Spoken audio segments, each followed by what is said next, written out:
Hello everyone.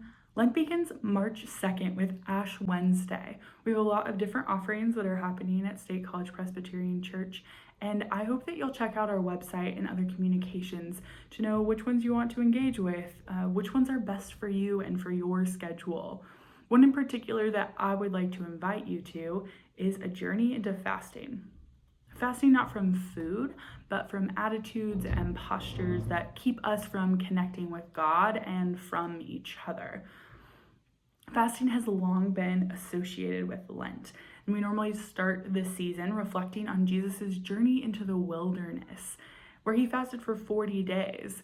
Yes, from food, but he also had to set aside his pride, glory, and power to be who God was calling him to be, who the Spirit was guiding him to be. And so as we think about fasting, here are a few reflections from the Spiritual Life team about what this season might hold.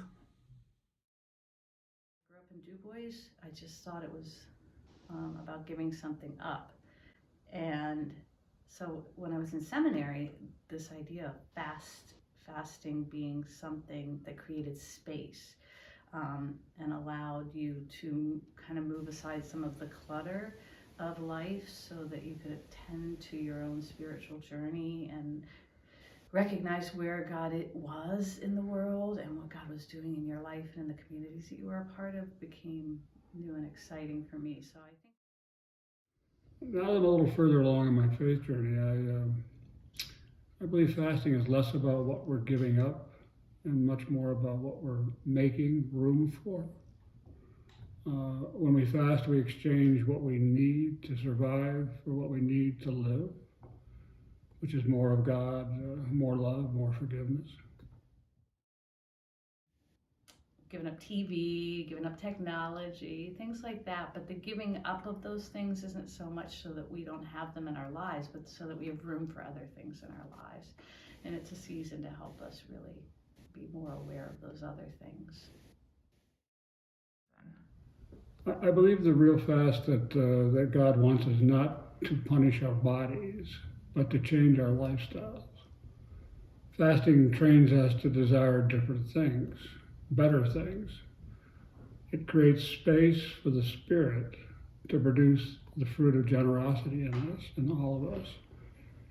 It causes our light to shine.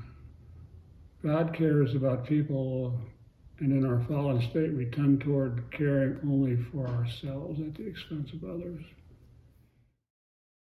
Because we've had a couple of years where we have been told we've had to give up things for safety and for health. So this idea of giving something up, choosing to give something up again feels, it feels really a little scary because of the things that we've had to give up. Give up socializing. We've had to give up being with family and friends, and give up travel and vacation and things that have been fulfilling for us for the past few years. So this year, choosing to give something up, maybe that can be liberating. Maybe that could be something that I give some more thought to in terms of how I let myself enjoy the spaciousness that creates again. Every Monday at 7:30 over Zoom, we will gather to talk about how our fasting experience went the week before and think practically about what it will look like to fast in the upcoming week, depending on the topic. Some of the themes we're hoping to explore is fasting from busyness, impatience, judgment, fear, doubt, and maybe others that we happen upon along the way. This is not about perfection. It is about journeying together, about making space for grace as we are guided by the Spirit. We hope that you'll join us.